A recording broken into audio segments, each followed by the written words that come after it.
MA final के विद्यार्थियों, मैं doctor Neelam Paliwal, government PG college Jhalawar, आपको आज अभी जैसे द्वंद्वात्मक भौतिकवाद के विषय में छोटे छोटे क्वेश्चन बताएं, उसी तरीके से अब वर्ग संघर्ष और वर्ग पूंजीवाद के विनाश के कारण पर हम चर्चा करेंगे।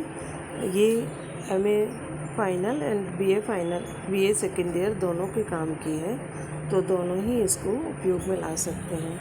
आपको पता है कि मार्क्स ने वर्ग संघर्ष की अवधारणा ली। वर्ग संघर्ष की अवधारणा अगस्टिन थोरे से ली। मार्क्स का मानना था कि इतिहास के प्रत्येक युग और प्रत्येक समाज में दो विरोधी वर्ग रहे हैं, शोषक और शोषित वर्ग, और ये दोनों वर्ग हमेशा संघर्षरत रहे हैं।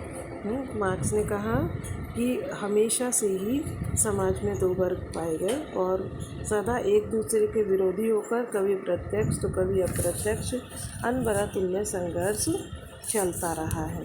और ये संघर्ष कब तीव्रता होता है, कब ज़्यादा भयंकर रूप लेता है, जब शोषक वर्ग की नीति असहनीय हो जाती है, श्रमिक वर्ग थक जाता है, सहते सहते असहनीय हो जाती है। आर्थिक हितों की पूर्ति के लिए समाज के वर्गों में संघर्ष होता है। मार्क्स कहते हैं जब शोषक वर्ग की शोषण नीति असहनीय हो जाती है और उत्पीड़न बढ़ जाता है, तो दोनों वर्गों में संघर्ष स्पष्ट होता है। और ये आज की बात नहीं है, हमेशा उसमें होता रहता है। अब यहाँ कहते हैं मार्क्स की पूंजीवाद के विनाश के क्या कारण हैं। मार्क्स ने कहा कि पूंजीवाद की प्रकृति ही ऐसी है कि वो अपनी कब्र स्वयं खोदता है। श्रमिक वर्ग चाहता है अपनी दशा को सुधारना, अच्छा वेतन प्राप्त करना, इसीलिए वो पूंजीपतियों के विरुद्ध क्रांति की गर्जना करते हैं। लेकिन वो ये पूंजीपति ये सब देना नहीं चाहते, इसीलिए मार्क्स कहते हैं पूंजीवाद की प्रकृति आत्मनाशी है। यानी इस तरीके से ये क्वेश्चन में आ जाता है, पूंजीवाद की प्रकृति ऐसी है कि वो अपनी कब्र स्वयं खोदता है, ये किसने कहा। पूंजीवाद की प्रकृति आत्मनाशी है, ये किसने कहा। आत्मनाशी का मतलब क्या है? लाभ, उनमें लाभ की प्रकृति है, अतिरिक्त मूल्य वो हड़प लेते हैं, श्रमिकों को पर्याप्त वेतन नहीं देते, पूंजी का केंद्रीकरण करते हैं। श्रमिक मशीनीकरण से श्रमिक वर्ग में बेरोजगारी और निर्धनता बढ़ती है, श्रमिकों का शोषण होता है, श्रमिकों के प्रति अन्याय एवं अत्याचारपूर्ण व्यवहार करते हैं, अधिक उत्पादन करते हैं, आर्थिक संकट पैदा हो जाता है जब बाजार माल से फट जाता है, यातायात और संचार के साधनों का विकास हो गया है तो उन्हें इतना फैलाया नहीं जा सकता, श्रमिक वर्ग में चेतना और सहयोग की भावना उत्पन्न हो गई है। ऐसे बहुत सारे कारण हैं जिनके कारण से पूंजीवाद के विनाश के कारण स्वयं उसमें उपलब्ध है। तो सबसे पहली बात कि वो क्या करता है, व्यक्तिगत लाभ के लिए उत्पादन, यानी वो श्रमिक वर्ग को देने के लिए नहीं करता, उनकी दृष्टि को या उपभोग की दृष्टि को नहीं करता, वो ज़्यादा से ज़्यादा उत्पादन करता है ताकि वो उसे सबसे ज़्यादा लाभ हो। और ऐसे तीव्र गति से जब उत्पादन हो जाता है तो थोड़े से पूंजीपतियों का उस पर एकाधिकार हो जाता है और छोटी छोटी मिलें, कारखाने बंद हो जाते हैं, सब आर्थिक संकट से जूझने लगते हैं, गरीबी बढ़ने लग जाती है। पूंजीपति के हाथों में धन का संचय होने से श्रमिकों में गरीबी बढ़ती है, बेरोजगारी बढ़ने से मजदूरी की दर कम हो जाती है, तो श्रमिकों का दमन और शोषण बढ़ता है। और जब बाज़ार में सामान तो बहुत है लेकिन खरीदने के लिए श्रमिकों के पास पैसे नहीं हैं, इस तरीके से एक अस्थायी संकट पैदा हो जाता है और पूंजी पर अपनी विनाश उनकी शुरुआत हो जाती है। अतिरिक्त मूल्य वही जो श्रमिक द्वारा उत्पादित माल की वास्तविक कीमत और उस वस्तु की बाजार की कीमत का अंतर है। पूंजीपति ये श्रमिकों से छीनकर स्वयं ही हड़प लेते हैं और उनका शोषण करते हैं। श्रमिक जिस चीज़ को बनाता है वो उसका ना उपभोग कर सकता है, ना उसे देख सकता है, ना वो उसे ले सकता है।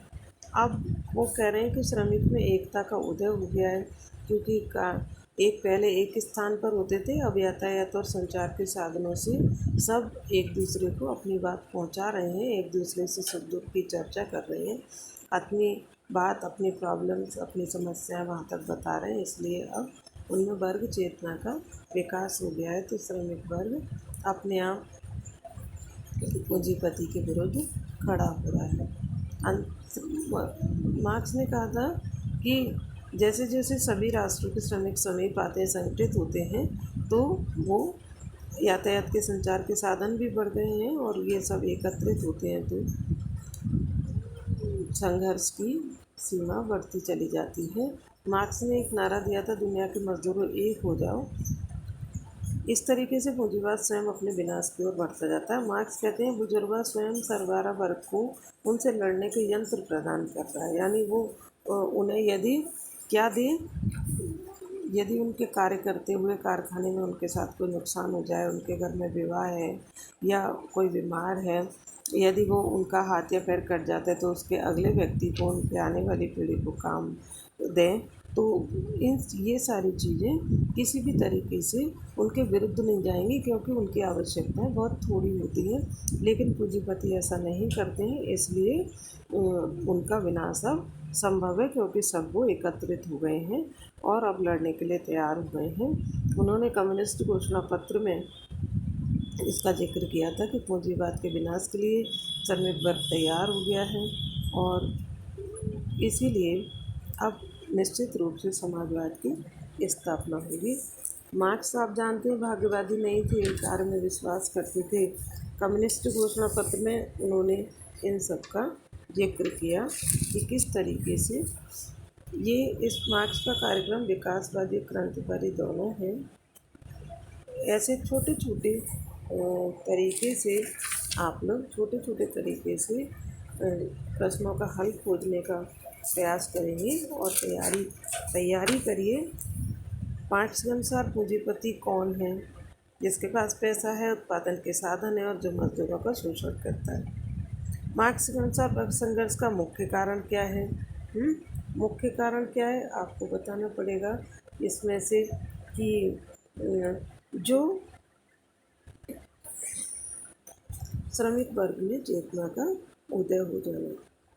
दुनिया के मजदूर एक हो जाओ, तुम्हें दास्ता की जंजीरों को खोने के अलावा कुछ भी नहीं खोना पड़ेगा, तुम्हारे लिए जीतने के लिए संसार पड़ा। ये कथन किसने कहा? तो आप बताएंगे कार्ल मार्क्स ने। बुजुर्गा अपनी कब्र खोदने वालों की उत्पत्ति है। मार्क्स ने। मार्क्स के वर्ग संघर्ष का उद्देश्य क्या है? ये वर्ग विहीन समाज की स्थापना करना। तो धीरे धीरे करके जब आप इस तरीके से छोटे छोटे क्वेश्चनों को तैयार करेंगे तो आपको एग्ज़ाम में मदद मिलेगा।